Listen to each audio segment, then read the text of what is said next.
If you didn't understand before, I hope you understand now. Because you're now listening to the We Talkin Podcast brought to you by Island Girl Team. This podcast, we are literally talking about every and anything with your girl, Camila Gomes. So subscribe from wherever you get your podcast and get ready to talk.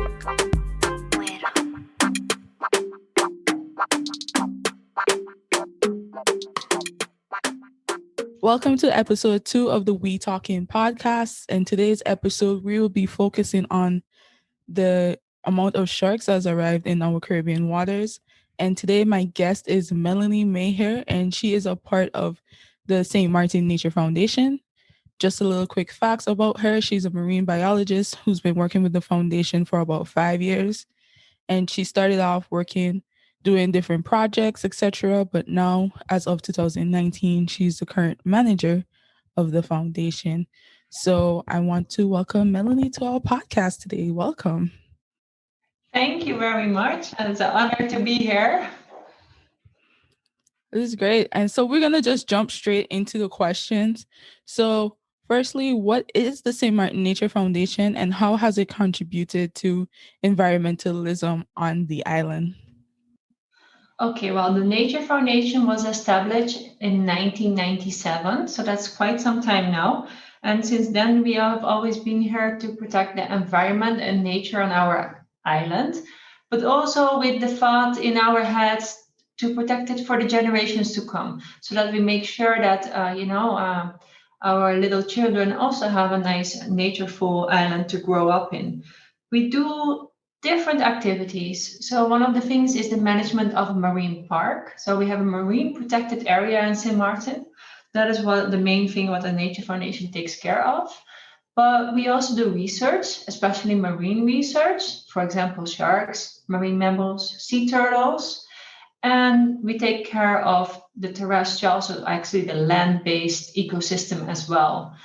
So we can, for example, respond to emergencies, environmental emergencies. And we research, for example, bird species, monitoring. And from all what we do, we also do education and outreach activities at the schools, sometimes in the fields, and of course also via social media and news articles. So that are our main activities. Cool. And what has been like the biggest project that has happened, I would say, in the last 5 years or so? Yeah, so we do different projects. Of course, the marine park itself was also started off as a project, to get that established and to have it maintained as well. One of the biggest projects we actually have run is currently was the Save Our Shark project. So that was from 2016 to 2020. And that is one of the bigger projects we have run, but also coral restoration. That was also a bigger project whereby we restored corals, coral fragments to grow them and place them back on the reefs. And a project about reducing single-use plastic. We have run the last years as well to be able to reduce the single-use plastics on the island to cause less pollution. And this year we have mostly focused on corals. So we have done a lot of outreach about the importance of our coral reefs, because actually our coral reefs are declining a lot. And we talked about a lot with what we call the junior rangers. So we set up a program to have young kids involved. Okay. And with the coral program, what is the foresight for this year? Like, what are your goals to achieve for this year from that program? Yeah, so mainly what we have been seeing is that the coral reefs on St. Maarten are deteriorating, and there's little attention for that because a lot of people don't see it actually happening because, for example, they don't go underwater, so they also don't see that the corals are doing worse, or that what we call coral cover. So the cover of corals is decreasing on St. Maarten. We had a big disease, just like the COVID-19 virus. We had a disease on the water, which killed about 20 species of corals, and they died in 3 months. The whole colony of corals was dead, and that has done a lot of damage. So there's a lot of things we try to make the public aware of. and we try to get the students and the youth to experience this. So we have done a few like snorkel trips, we call it. So with 12-year and older kids, we go on the boat and we explain them about the corals, and then we also point them out when we're in the water. So actually tomorrow we have our last one, so it's going to be very excited. Okay, that's great. And on the whole conversation with the sea, I noticed, like, especially in the last winter months, we've seen a lot more shark sightings in our waters, not just only on St. Martin, but in the Caribbean. And there tend to be a quick negative reaction to it, especially after that one incident over on Orient Bay side, around that side. So what is the situation with the shark sighting? Is this a normal thing? Is it abnormal with climate change? And do you think, are we reacting like properly when it comes to it? Yeah, that is for sure a very good question, because of course we had an incident which caused a fatality, which is very, very sad. We are also shocked about that news, that happened, especially in St. Martin, because in our history we haven't had any fatal shark attack, and also not, this region is not known for it as well. So why this exactly happened is unclear, but we need to say that in general in the world, around 5, maximum 10 people die due to a shark bite per year. So that is a really, really low amount, but it does stress out that it can happen, such a thing can happen, but it just is very rare to happen. Yeah. And why it exactly happened on St. Martin this time, we don't know. And it was very unexpected for us as well. But yeah, the chance to die due to a shark bite is unlikely. It's we are every day on the road, and there are millions of deaths due to road accidents. And so if you compare it to other things why people die, sharks are the threat of shark is very, very low. That is the first thing what I want to say. And then yes, we heard a lot of people about shark sightings, that they see more sharks, but do you also see what you are paying attention on? If you pay attention to things, you may see it more. If I'm going to tell you, pay attention to a red car, you will see a lot of red cars today. Yep. So because people are focused on it, we may also see more than we thought, because all the data from the last 25 years are showing that our sharks in a major decline worldwide. So sharks are just decreasing like tremendously fast, because in general, about 200 million sharks are killed every year in the world. It's a lot, and this is mainly due to shark finning industry and bycatch. So sharks are being caught doing other fishing methods, and then they are dying as well. So there is a major decline in sharks in the world, and they're very important for our ecosystem. If you look to what they do and how they keep our ocean healthy, keeping the fish in check, and yeah, as a top predator, they're just we cannot miss them in the ocean. So why people see more sharks? It could, of course, be that sharks are coming closer to shore than they used to. That's possible, but I don't believe, and all the research will show, is that there is not an increase in sharks. Okay. Yeah, there will be, over the years, there is a decrease in our shark populations. The fatalities, or at least the shark bites which have happened here in St. Kitts, they are probably due to tiger sharks, what they expect. So tiger sharks are animals which migrate.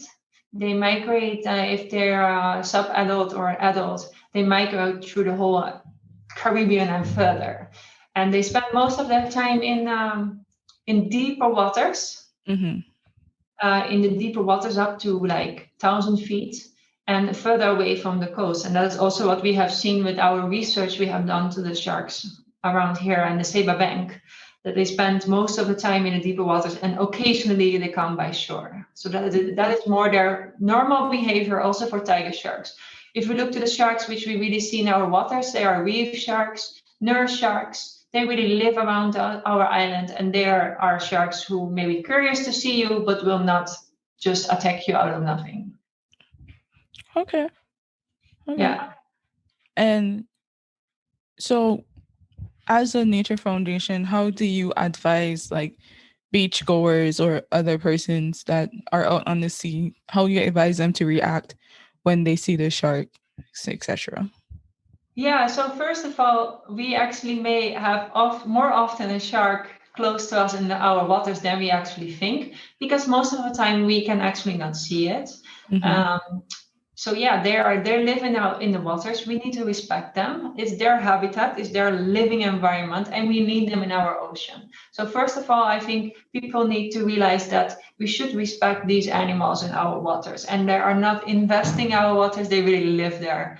And then second of all, I understand that people are afraid. I mean, you're in the water and it can be scary because you don't see what happens under you. So what could help, for example, is maybe to try to go in the water with a mask and snorkel and start to see what you actually see underwater. And you will see most of beautiful things. And that may give you also a more safe feeling because you can actually see what is around you.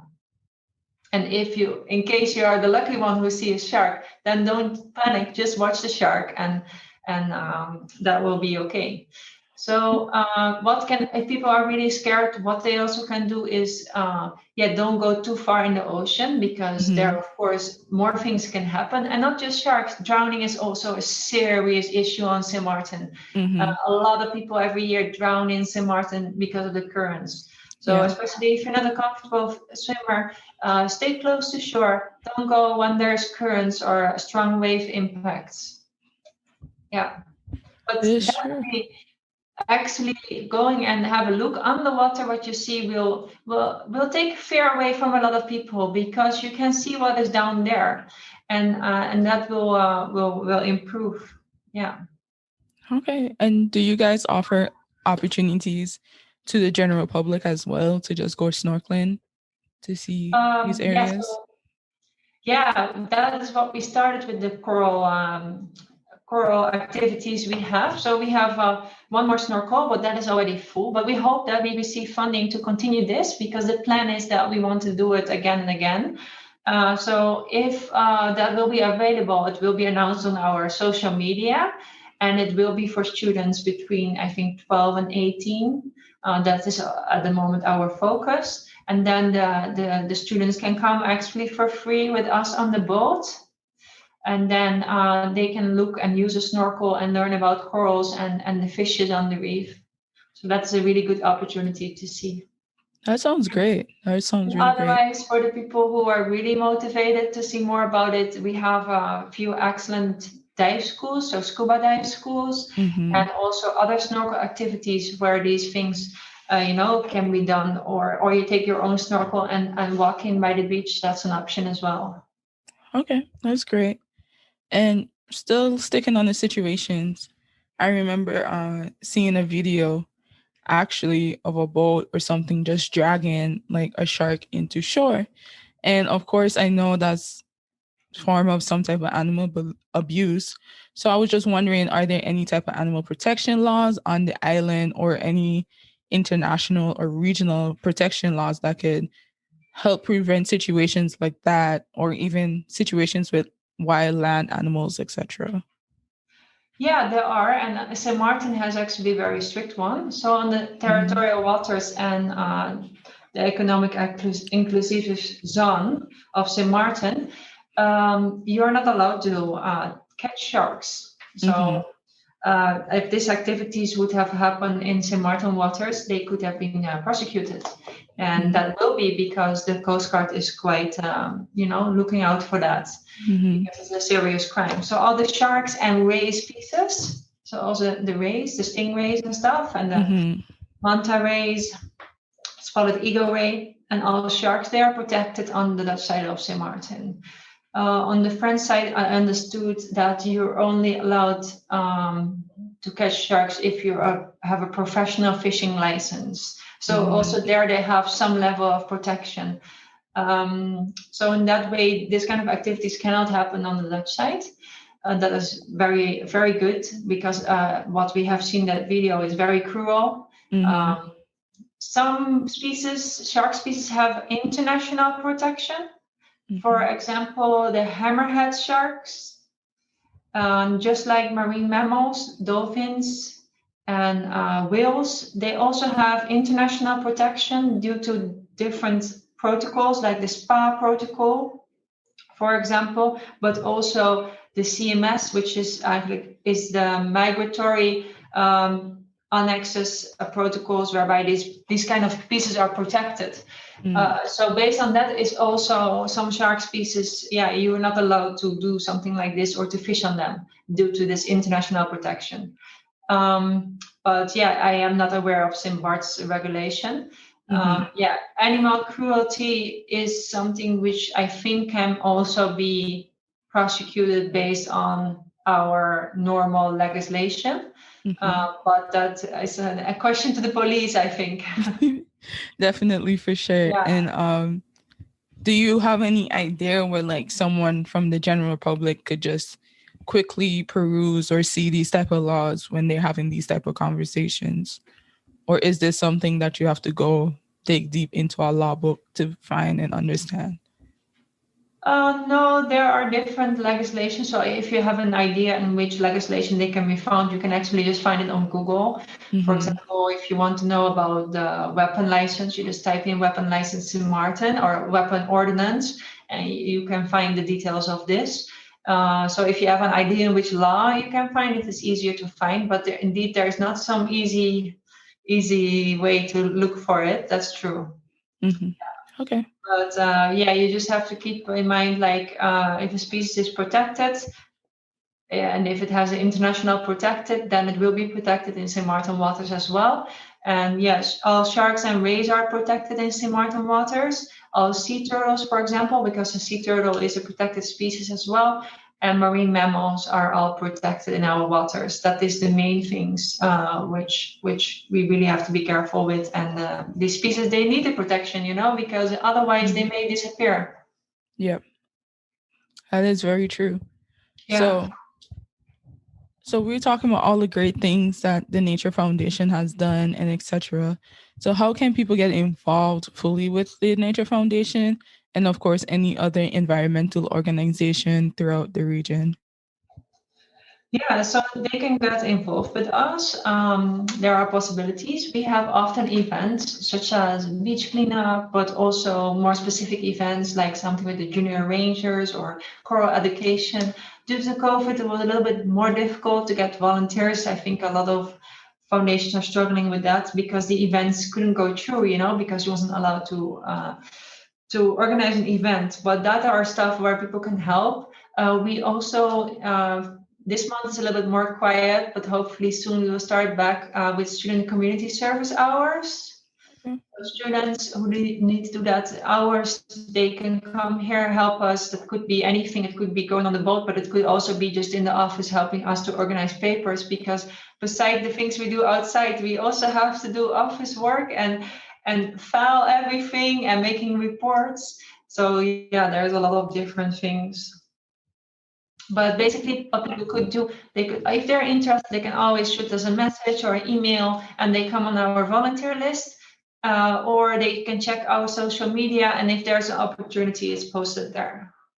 Okay, and can you give the website and the social media as well, please? Yeah, so the social media is just Nature Foundation St. Maarten, and our email address is info@naturefoundationsxm.org. Okay, thank you very much. And we're actually coming to the end of our conversation, and I always like to end conversations with like a really nice, fun question just to lighten up the mood a little bit. So, of course, you know the island probably back and forth better than anyone else. So, what is actually your favorite hideaway spot on the island? So, somewhere you would just go relax, no one really is going to be around there per se. Well, if do you think about a nature spot or more like where we go and socialize? It could be like a nature spot that you kind of could socialize at, like a mixture of both per se. Okay. Or both, maybe. Yeah. My favorite place to go to socialize used to be Buccaneers Beach Bar. So Mm-hmm. unfortunately, they are closed for a while. So it's just socializing at home now. Yes. But a nature spot I really like is Pig Paradise. It's on the Mm-hmm. front side, of course. It's the highest point, and it just is beautiful there. There's a lot of green.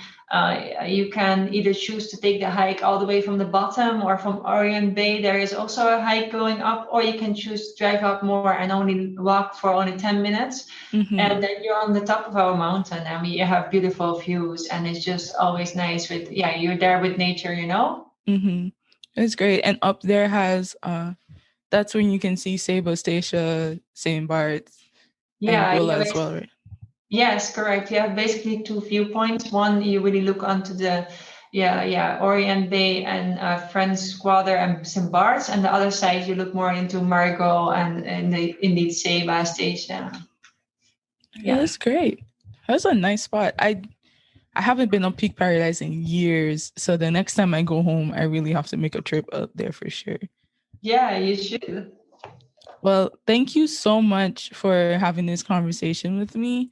So, for everyone, know this is episode 2, and I was talking with Melanie Meijer from the Nature Foundation.